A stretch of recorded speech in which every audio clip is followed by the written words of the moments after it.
Hello people, this is Sonali, the Melodramatic Bookworm. If you've been here before, welcome back. And if you're new to my channel, welcome to the Melodramatic Bookworm family.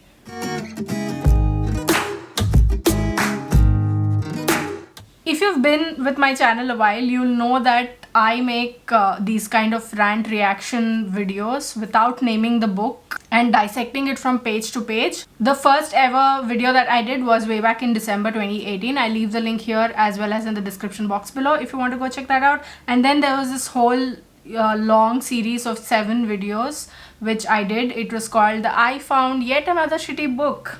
That was the series. And today I'm here with yet another book. This is actually a review copy, but the amount of misogyny that I am seeing in this book, and this kind of misogyny is sort of conditioned. It's not like blatant misogyny. You read into what the author is writing and then you're like, okay, hold on a minute. There's a difference. I can see it. It's glaring. I don't know why the author didn't see it. So the book is, I'm not going to tell you. I have covered the book with white paper so that you can't see the title. But those of you who have been following me on Instagram will know what book this is and why I'm so pissed off about it.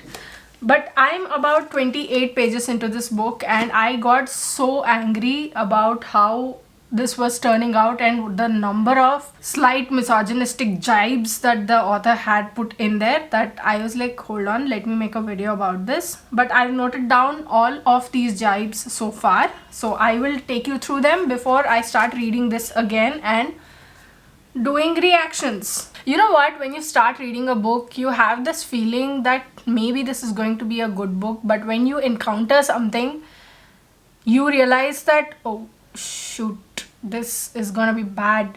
This was one such book because the moment I started reading this, I was like, we have got a bad feeling about this. And that is the very first sentence of the book.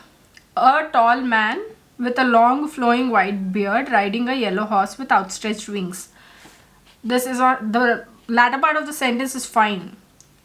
Tall man is in quotes. So I was like, okay, if you're misplacing quotes, then I think I know how the book is going to be. But then again, I usually don't want to judge a book just by its first sentence. So I thought, okay, let's go ahead. And then I found so many instances of these annoying things that I just wrote them down. And here you go. Let's just talk about it. Okay, so there are 4 men and 4 women in this book, the main protagonists of this book. And the way the author has described the men and women, there is such a stark difference in those two. Like, let me tell you how he's described the men. The first man is ambitious. The second is adventurous. The third is hardworking. The fourth is rebellious. All great qualities. Nobody is begrudging them anything.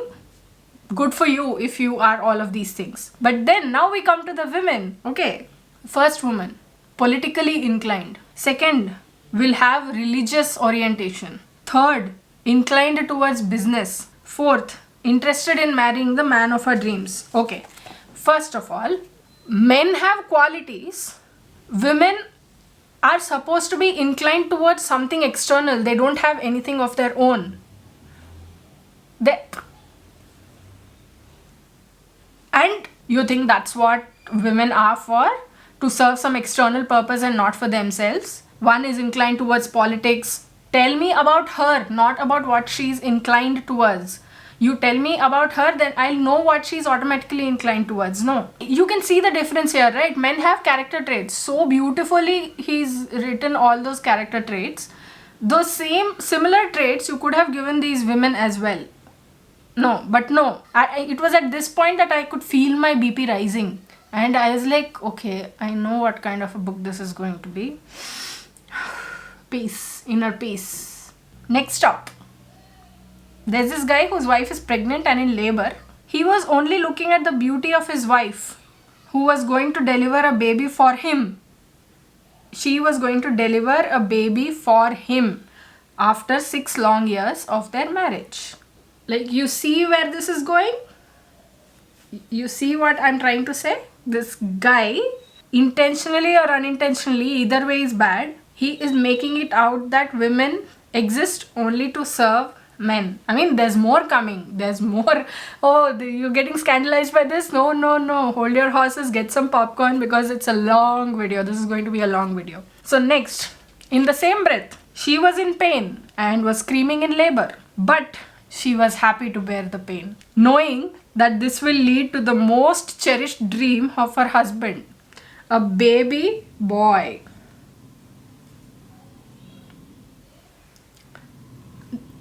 Do I have to repeat myself again? That's the thing. Misogyny or micromisogyny is conditioned not only in men, it's conditioned in all human beings to some extent. The only thing is that whether or not you're willing to work yourself out of that situation, out of that way of thinking. And now this fellow, let's call him R. R carried his wife in his strong arms. So you're making the woman exist just for him, and you're glorifying a man's strength, because that's what we do in today's time and age. It's 2020. What do you expect? 2020 is also already a dumpster fire. How can we make it worse? By making a woman exist just for a man. So there's this nurse or someone in the hospital who comes up to him and says, "Sir, there were complications during the delivery and we could not save your wife." Guess what this guy has to say? Just take a wild guess. Just wild. I will tell you. What? How can that be? My wife cannot go. Who will raise my baby? Good God, man. If you were all my baby all this while, then raise your baby yourself, no? You know what I actually wrote? I made a note. Like, I was so angry, I just wrote slow claps. Because what else can I react to such a stupid human being? Who will raise my baby? What? He's not even bothered that his wife is dead. My God. That's why I'm hating this book. So this guy R said he couldn't bear living with 3 women under the same roof. And my notes on it. It's a wonder your mom and daughter lived with you under the same roof. मैं होती तो थप्पड़ लगाती, which is true. So this guy's POV is done. Like, that was the first chapter. I'm sure he's going to come back sometime to smack us in the face. But the next guy is called V. I almost said his name, but V. Okay, this V fellow's sister had a parrot that he heard say "Bad Venkat" at a time. Okay, but since I cannot talk about this without telling the name, now you know that this guy's name is Venkat. V for Venkat. This fellow is narrating stories of their family days at Bangalore to his friends in the university. I think the university is in America. Okay, and he's saying, and so this parrot became a favorite of my sister. I used to feel jealous of this parrot. After a few days, I heard the parrot say, "Bad Venkat, bad Venkat." I first thought I'm not hearing it properly, but this continued for many days. I was convinced that my sister had taught the parrot to speak these words. You know, parrots stand out for their intelligence in the bird family. Whatever. Just like a smart Indian would stand out here amongst you stupid Americans. Some of his American friends would laugh while the others didn't find it too amusing. Of course, they didn't find it too amusing. If someone comes to India and says, "You stupid Indians, you dumb Indians, will you stand by and shut your mouth?" No, na.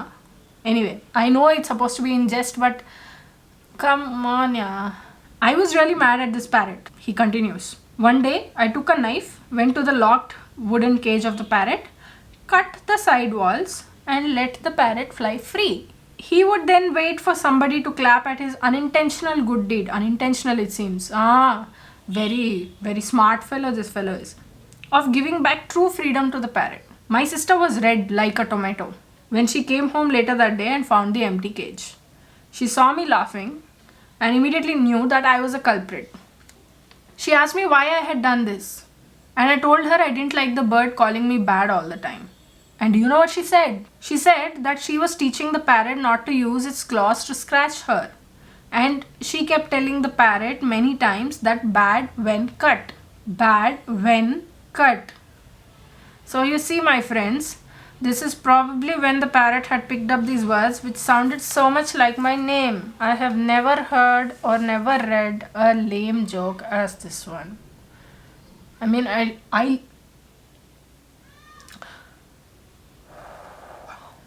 smacked my head with the book. I am not even joking when I say this. I literally, the moment I read this, I closed the book. I just repeatedly hit my head with it because I couldn't take it.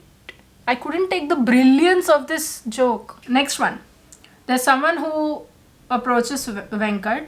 Now, since we know his name, we are not going to keep it hidden. Okay, so this lady, she says, Venkat, you have to kiss my hand. I offer this privilege only to those whom I really like or admire. See, honestly, if it was in any other setting other than this particular book, I would have been like, okay, maybe that's a quirk, maybe that's how she talks. But when you're combining this with all of this nonsense, then I am not going to stand for it, please. And there's one in between, the female character called M, and the next male character is G. G had a very simple face.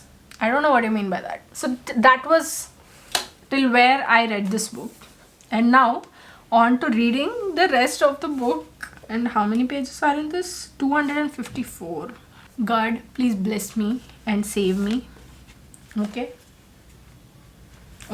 Hello! It's been a while since I came and I ranted about this book.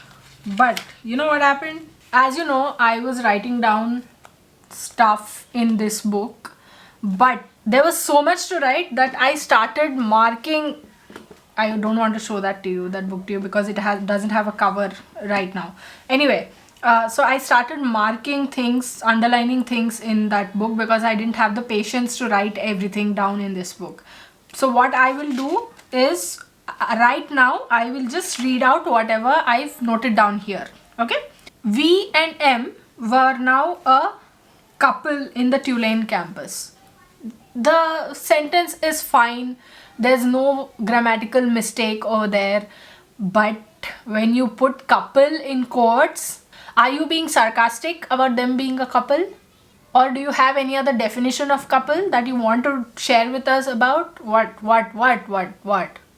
Next, this V fellow and his friends have gone somewhere and he sees a crocodile lazing on the mud on the banks of the backwaters.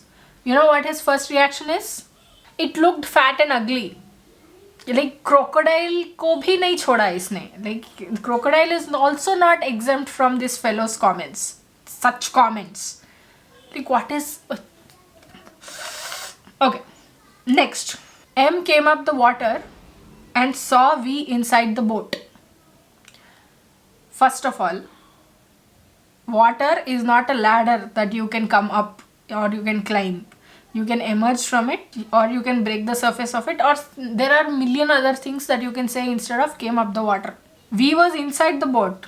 Inside the planks he was. Inside what, where he was? He was in the boat, or he was on the boat, or he was on the deck of the boat, or something like that. Inside the boat, what? Like, I realize that this might not be that big of a problem per se, but when the whole book is like this, there's a hole in that logic. So that's how it goes. For this next line, I was so angry because of how incredibly internally racist this fellow was. Like, he wanted to show to the Americans, I think, that he is very cool and all that. I don't know why he had to do that, but and he's putting down Indians as he writes this line. Odd lone Indians walking around, hoping to catch a glimpse of some skin revealed in the mirth of the wild nights. You're trying to make Indians look as thurky. What do you want to? Like, all Indians are like this. Lone Indians are like this. What do you want to say? Like, why do you even need to write stuff like this? It doesn't even make sense. Revealed in the mirth of the wild nights. Revealed, if you want to say revealed in the wild nights, in the atmosphere of the wild nights, that's a different thing. Revealed is to disclose. That's revealed. Mirth means humor, laughter.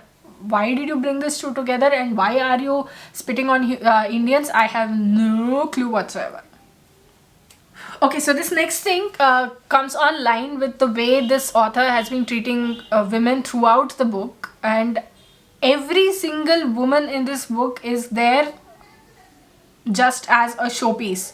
Like, even if they try to become a politician or if they try to become something good in their area, then this author will start describing their body just to show that they are women. Like, bhaiya, we know that they are women. You don't have to do this every single time. This fellow is powerful. This fellow is, he was very anxious to become one of the top people in his fields. But what's a woman doing? She is being seductive. She's batting her eyelids. Reevaluate your priorities, dude. Okay, so back to this topic. I like completely digressed over there. Not digressed, it was on track, but I really wanted to get it out. Anyway, M was wearing a fitted jeans and a sleeveless top. That's all we women wear, no? And why do you even... Okay, sleeveless top, which enhanced the curves of her well-endowed figure. She was looking stunning and stood out in the crowd. Okay, like, I'm so angry, I don't even know what to say to this. So M has gone and started to dance on the dance floor, okay? Like, is there any mistake in that? No. It's not the question of a mistake, but it's the question of how the author is treating a woman character. And that is, her movements were so beguiling and yet so gracious. Why does she have to be gracious when she's dancing? Beguiling, I can understand. You are describing so many of M's movements, women's movements. What is the point? Why is that point? There is no point. So this J guy I told you about, J is an asshole who wants to win campus elections. You know what? By doing what? By breaking the fabric of women bonding in the campus. If he could do this, he could have the support of a much stronger and larger student community. What do you want to say? Even if we had, limited it to breaking the fabric of women bonding in the campus, I could just, ignore it, saying that, okay, bhai, politician hai, he will do shit like this.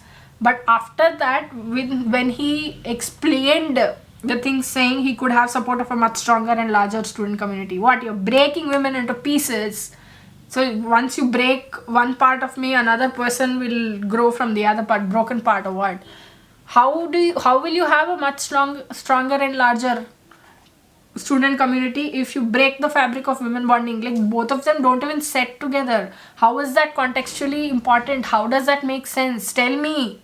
Like, he's basically saying that if women are broken down, only then there is a much stronger and larger student community. Like, women don't matter in this whole big picture. So this fellow, J, is supposed to be fighting P, who's a woman, in the elections, and this author has made her into a seductive woman who uses her charm and hypnotizing voice to pull him over and trap him. What nonsense. But the thing is, he's not even fighting P. The author has just randomly made P into this seductive, charming, hypnotizing character. She is the daughter of a politician, and he's made her into this character who has her eyes on J. Because women don't have any other work to do, right? And J wants to take P's help in winning elections. He's saying break the fabric of women bonding, and then he wants to take a woman's help. Oh. And you know what I hate the most? When male authors can't write about women. She happily obliged men because we live for men, no? She was wearing a white salwar kurta and had put on a bright red lipstick. She was glowing as she came and sat on the chair across J.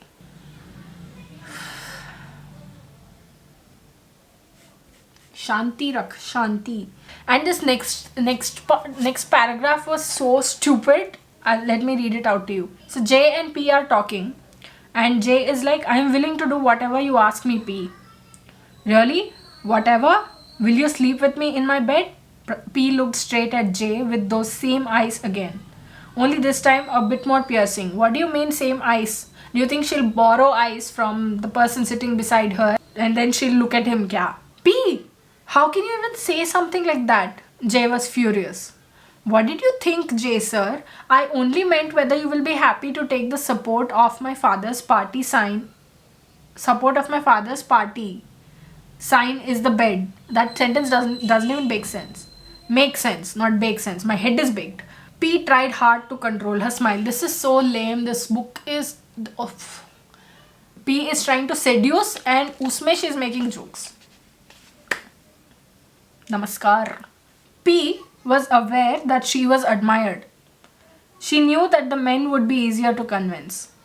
Stop using women like this. Stop using them as dolls, as just tools. You know there's so much more to women than the way you show them to be, and I get so angry when you... Okay, so this next one. Some gunda comes up to G, who's lifting weights, and challenges him to an unspoken weightlifting match. The gunda is actually a supporter of J's opponent in elections, and as we know, J and G are friends. So the gunda says, "You, Southie, go and put some eggs in your dosas first before you lift heavy weights." Stop using words like that. It's heavily insulting and it shows how ignorant you are in the way you're using them. I think you are trying to make the point where you are trying to say through the usage that using this is wrong, but it does not come out that way. There's a whole lot that is wrong with this. And it was here that I stopped writing down, and I need to read from the book, so I'm just going to go and cover the book up before I start reading. Yeah. G does more weights, and they have this whole weightlifting competition, unofficial weightlifting competition that's going on.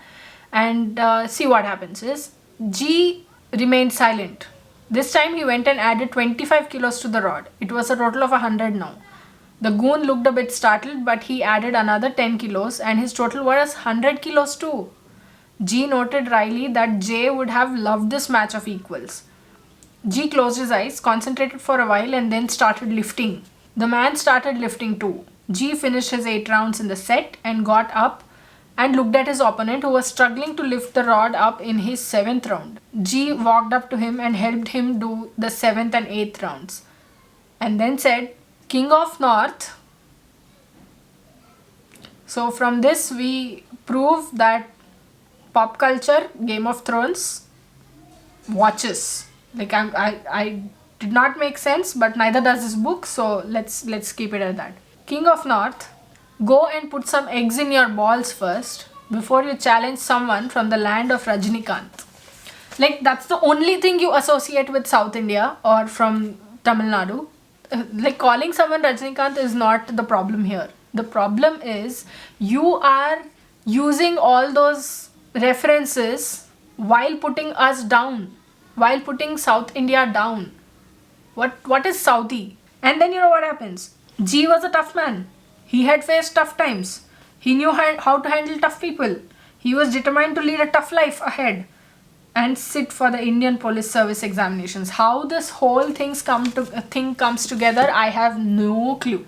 So I will pause this video right now because the battery on my camera is dying out. So I will pick back up either in a different clip on a different day and put it in the same video, or I will end the video here if it's getting too long and I will do a separate video about it. And this will obviously become a series, I know that, but I can decide that only once I have the whole footage, and I won't be able to film the whole thing today. So I'll end today's clip here and I'll see you next time. So until then, keep reading, but don't pick up a book like this.